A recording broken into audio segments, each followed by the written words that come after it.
بسم اللہ الرحمن الرحیم۔ عزیز طلبہ، ہمارا آج کا موضوع ہے اقبال ایک آفاقی شاعر۔ عزیز طلبہ، اقبال کی آفاقیت کو ثابت کرنے سے پہلے میں چاہوں گا کہ میں اس بات کی وضاحت کرتا چلوں کہ آفاقی شاعر سے کیا مراد ہے۔ آفاقی شاعر وہ شاعر ہوا کرتا ہے جو اپنے کلام میں اپنی ادبیات میں ایسے عناصر رکھتا ہو جو پوری دنیا میں تسلیم کیے جاتے ہوں، یونیورسلی ایکسیپٹڈ ہوں، جن میں ایسی اقدار پیش کی جائیں جن کو تمام دنیا مانتی ہو،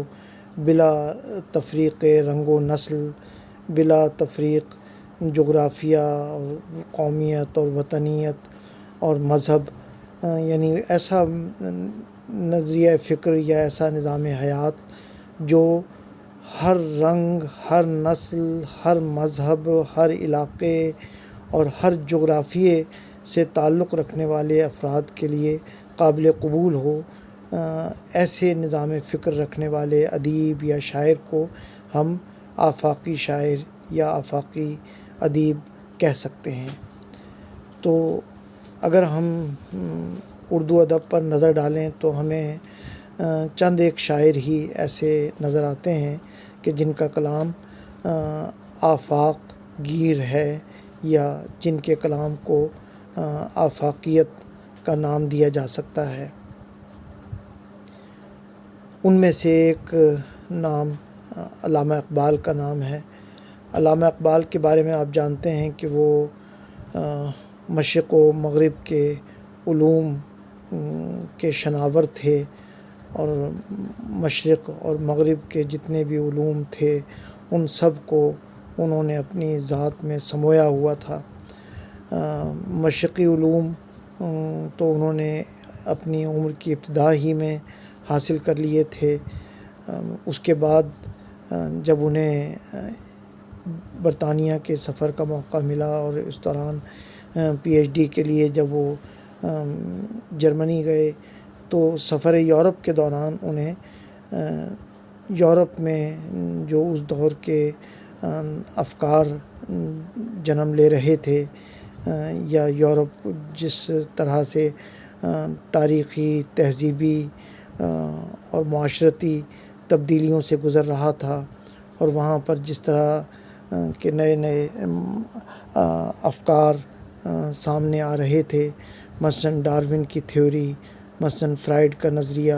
مثلاً مارکس کا نظریہ، مارکسزم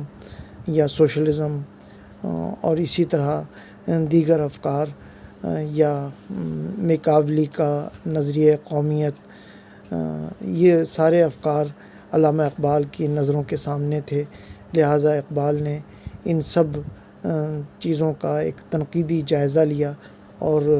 تنقیدی جائزہ لینے کے بعد قرآن و حدیث کی روشنی میں ان کا مطالعہ کیا، اور اس طرح ایک اپنا نظام فکر وضع کرنے میں کامیاب ہوئے۔ ایسا نظام فکر کہ جو وحی الہی کی روشنی سے مستنیر بھی ہے، اور جس میں ہمیں عصر حاضر کے تمام مسائل اور ان کا حل بھی نظر آتا ہے۔ اس لحاظ سے بہت کم شاعر یا ادیب ایسے ہوں گے کہ جو آفاق گیر ہوں یا جن کے کلام میں یونیورسیلٹی ہو۔ یہ چیز ہمیں یورپ کے شاعروں اور ادیبوں میں بھی نظر نہیں آتی۔ یورپ کے بہت سے شاعر اور ادیب جنہیں عالمگیر شہرت حاصل ہے، ان کے کلام کو دیکھا جائے تو وہ ہمارے مشرقی تہذیب کے مسائل سے، مشرقی خطوں سے بالکل بے خبر ہیں، یہاں کی تاریخ سے، یہاں کی تہذیب سے اور یہاں کے لوگوں کی سوچ سے بالکل لا علم نظر آتے ہیں۔ جبکہ اقبال ہمیں دنیا کے شاعروں اور ادیبوں میں ایک نمایاں مقام پر کھڑے ہوئے نظر آتے ہیں کہ جو مشرقی تہذیب سے تعلق رکھتے تھے، لیکن مغربی تہذیب کو بھی انہوں نے خوب اچھی طرح کھنگالا، خوب اچھی طرح دیکھا، پرکھا اور سوچا اور غور و فکر کے اس سارے پروسیس سے گزارنے کے بعد اس کے بارے میں ایک نقطہ نظر قائم کیا۔ تو یہ علامہ اقبال کی ایک انفرادیت بھی ہے کہ علامہ اقبال نہ صرف بر صغیر کے شاعروں میں بلکہ دنیا کے شاعروں میں ایک نمایاں اور ممتاز مقام کے حامل ہیں کہ جن کا آؤٹ لک، جن کا نقطہ نظر آفاقی تھا، یعنی انہوں نے مختلف ملکوں کی اور تہذیبوں کی اور مذہبوں کی ایک ایسی اسٹڈی کی کہ جس میں کمپیریٹیو اسٹڈی جسے ہم کہہ سکتے ہیں کہ جس میں تہذیبوں کو، ایک تہذیب کو دوسری تہذیب سے کمپیئر کر کے دیکھا گیا، ایک مذہب کو دوسرے مذہب سے کمپیئر کیا گیا، اور اس طرح مختلف معاشروں کو دوسرے معاشروں سے کمپیئر کر کے انہوں نے دیکھا، اور اس کے بعد پھر جو نتیجہ اخذ کیا وہ یہ تھا کہ تمہاری تہذیب اپنے خنجر سے آپ ہی خودکشی کرے گی، تمہاری تہذیب اپنے خنجر سے آپ ہی خودکشی کرے گی، جو شاخ نازک پہ آشیانہ بنے گا ناپائیدار ہوگا۔ تو علامہ اقبال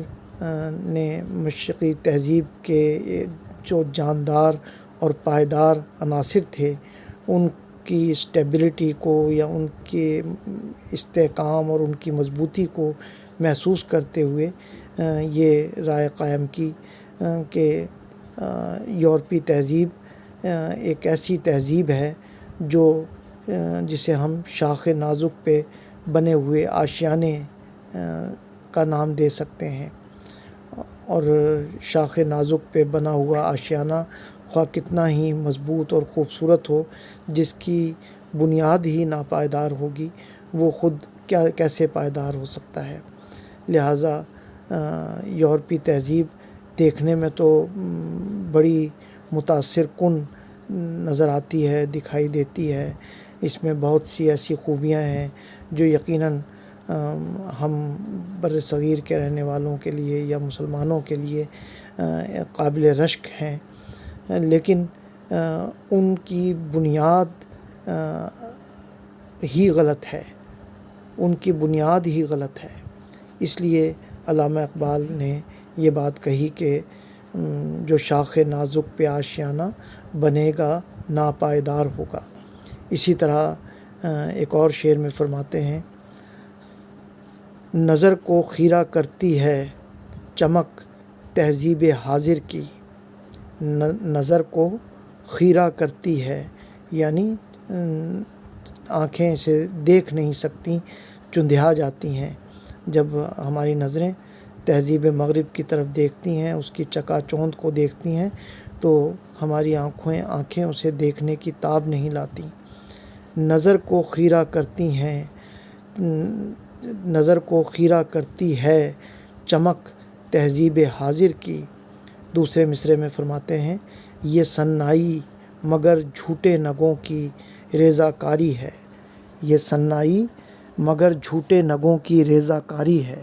یعنی یہ جو کاریگری ہمیں دکھائی دیتی ہے، خوبصورتی دکھائی دیتی ہے، یہ سارے جھوٹے نگوں کی تزئین اور آرائش ہے، جو دیکھنے میں تو خوبصورت دکھائی دیتی ہے لیکن اپنی اصلیت کے اعتبار سے جھوٹ، کفر اور دجل، فریب پر مبنی ہے۔ تو یورپ کے معاشرے پر جس طرح انہوں نے تنقید کی اور یورپ کو جس طرح اپنی اصلیت سے متعارف کروایا، یہ خود اہل یورپ کے لیے ایک انکشاف کا درجہ رکھتا تھا۔ یہی وجہ ہے کہ یورپ کے کئی بڑے نامور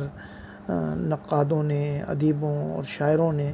علامہ اقبال کو اس تنقید کے باوجود سراہا اور اقبال کو سر آنکھوں پہ بٹھایا، ان کی نظموں کے تراجم کیے، ان کی کتابوں کے تراجم کیے، ان پر اسٹڈی کے لیے باقاعدہ ان کی یونیورسٹیز میں چیئرز قائم ہوئیں اور ایسے محققین وہاں پیدا ہوئے جو جن کا اوڑھنا بچھونا ہی کلام اقبال تھا۔ علامہ اقبال کے افکار جو فارسی اور اردو شاعری میں ہمیں بکھرے ہوئے دکھائی دیتے ہیں، ان افکار میں جو موتی پوشیدہ ہیں، ان موتیوں کو سمیٹنے کا کام جتنا ہم اہل مشرق نے کیا اس سے کم اہل مغرب نے نہیں کیا، یعنی اہل مغرب نے اس سے کم نہیں کیا۔ اہل مغرب نے بھی علامہ اقبال کے کلام کو سمجھنے میں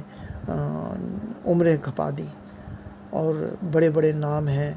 ای ایم فاسٹر کا نام ہے، این میری شیمل کا نام ہے، یہ وہ خاتون حضرات ہیں جنہوں نے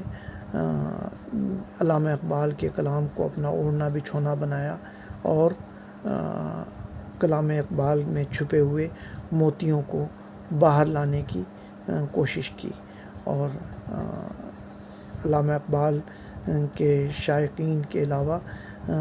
یورپ کے جو اہل علم ہیں، دانشور طبقہ ہے، اسے بتایا کہ ایک شخص جو لاہور میں پیدا ہوا، ہندوستان جیسے مقبوضہ علاقے سے تعلق رکھتا تھا، اس نے ہمیں کیسا آئینہ دکھایا ہے، اور اس طرح وہاں کے لوگ اقبال کے ذریعے اپنے آپ سے متعارف ہوئے۔ علامہ اقبال کے کلام میں ہمیں جہاں یورپ میں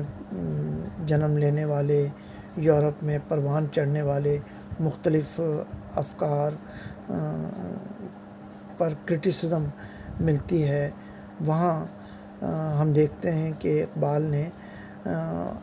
یورپ کے نظریہ قومیت کو بھی بہت سختی سے کرٹیسائز کیا اور اسے تنقید کا نشانہ بنایا، اور یہ بتایا کہ قومیں وطن سے یا جغرافیے سے نہیں بنتی، قومیں وطن یا جغرافیے سے نہیں بنتی، نہ ہی رنگ اور نسل کی بنیاد پر وجود میں آتی ہیں۔ قومیں آئیڈیالوجی کی بنیاد پر جنم لیتی ہیں اور آئیڈیالوجی کی بنیاد پر سروائیو کرتی ہیں، آئیڈیالوجی کی بنیاد پر ایگزسٹ کرتی ہیں۔ تو جب اقبال نے یہ بات کہی تو اقبال کی یہ بات اہل یورپ کے لیے بڑی عجیب سی بات تھی، کیونکہ ان کے ذہن کسی ایسی قوم کو ماننے سے قاصر تھے کہ جو علاقے کی قید سے ماورا ہو، جیسے فرانسیسی قوم وہ ہے جو فرانس کے جغرافیے میں آباد ہے، جو فرانس کے جغرافیے میں آباد قوم ہے وہ ان کی نظر میں فرانسیسی تھی۔ اسی طرح جو جرمنی میں آباد لوگ ہیں وہ جرمن تھے، اور باقی اسی طرح آپ دیکھ سکتے ہیں کہ جو اسپین میں آباد ہیں وہ اسپینش ہیں۔ تو ان کے خیال میں قومیں جغرافیے سے بنتی ہیں، جغرافیے سے وجود میں آتی ہیں، لیکن علامہ اقبال نے کہا کہ نہیں، قومیں جغرافیے سے وجود میں نہیں آتی بلکہ نظریے سے وجود میں آتی ہیں۔ تو اقبال نے اپنے اس نظریے کو مختلف طریقوں سے ایلیبریٹ بھی کیا اور ایکسپلین بھی کیا، اور اس طرح اپنے اس نظریے کو سمجھانے میں کامیاب رہے۔ علامہ اقبال جب یہ کہتے ہیں کہ تو اے شرمندہ ساحل اچھل کر بے کراں ہو جا، تو اے شرمندہ ساحل اچھل کر بے کراں ہو جا، تو ان کا مقصد یہی ہے کہ تو اے مسلمان یا اے انسان، تو اپنے آپ کو جغرافیائی سرحدوں کا اور حدود و قیود کا پابند نہ بنا، اور ان حدود و قیود سے نکل کر بے کراں ہو جا، یعنی آفاقیت کے سمندر میں آ جا، اور اس طرح انسانیت کو آفاقیت کا درس دیا کہ انسان کو چاہیے کہ وہ اپنے آپ کو نسل، مذہب اور رنگ یا اس قسم کے زبان یا اور اس قسم کے دیگر جو دائرے ہیں، ان دائروں سے اپنے آپ کو نکالے، ان دائروں سے اپنے آپ کو نکالے اور ان دائروں سے نکال کر ایک ایسے وسیع اور آفاقی نظریے کے دائرے میں آ جائے کہ جس میں نہ تو کوئی رنگ کی تفریق کی جاتی ہے، نہ نسل کی تفریق کی جاتی ہے،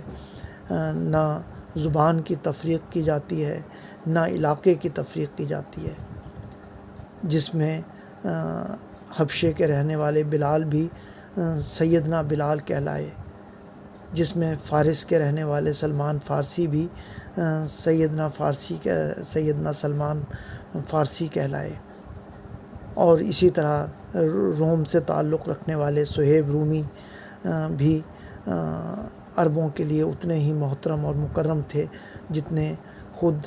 عرب کے عمائدین یا قریش کے مسلمان سردار، قریش کا مسلمان قبیلہ جتنا باعزت اور عزت و شرف کا مالک تھا، یہ حضرات جن کے میں نے نام لیے، یہ بھی ان کے لیے اتنے ہی محترم اور مکرم تھے۔ یہ تو صرف چند ایک مثالیں تھیں،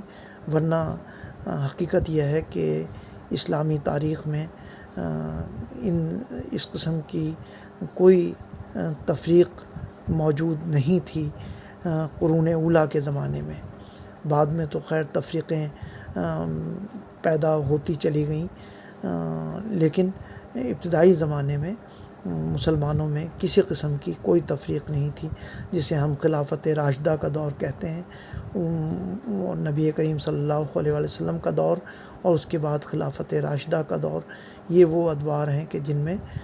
ہمیں کسی قسم کی کوئی تفریق دکھائی نہیں دیتی۔ بعد میں پھر آہستہ آہستہ اموی اور عباسی اور اس طریقے سے مختلف فاطمی اور دیگر کہہ لیجئے کہ ڈائنیسٹیز وجود میں آئیں، اور پارٹیز کہہ لیں انہیں آپ، جیسے ہمارے ہاں مختلف پارٹیز ہیں، سیاسی جماعتیں ہیں، یہ بھی اس دور کی سیاسی جماعتیں ہی آپ کہہ سکتے ہیں۔ تو اس طرح کی مختلف سیاسی جماعتوں کے وجود میں آنے سے مسلمانوں میں تفریق کا دروازہ کھلا، لیکن پھر بھی قرآن اور رسول اور اللہ کی مرکزیت نے اس مسلمان قوم کو ایک مرکز پر باندھے رکھا، ایک مرکز سے جوڑے رکھا۔ تو اسی لیے علامہ اقبال نے یہ کہہ کر اسلام کے نظریہ قومیت کی وضاحت کی کہ اپنی ملت پر قیاس اقوام مغرب سے نہ کر، اپنی ملت پر قیاس اقوام مغرب سے نہ کر، خاص ہے ترکیب میں قوم رسول ہاشمی۔ یعنی اے مسلمان یا اے انسان، تو اپنی قوم پر ان لوگوں کے فارمولے یا نظریے اپلائی نہ کر جو نظریے یورپ میں رائج ہیں، وہ نظریے اپنی قوم پر یعنی مسلمان قوم پر اپلائی نہ کر،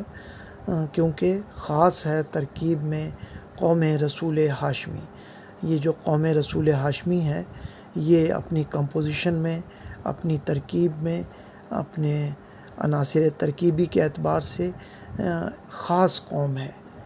ایک بالکل منفرد قوم ہے۔ اس جیسی قوم نہ پہلے کبھی آئی، نہ آئندہ کبھی آئے گی۔ تو علامہ اقبال نے اس طرح قوم کو آفاقیت کا درس دیا اور اسلام اور انسانیت کا سبق دیا، جس سے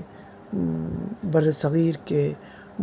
مسلمانوں نے جہاں انسپریشن لی، وہاں یورپ میں بھی ایسی تحریکیں وجود میں آئیں جو نازیزم کے خلاف تھیں، جو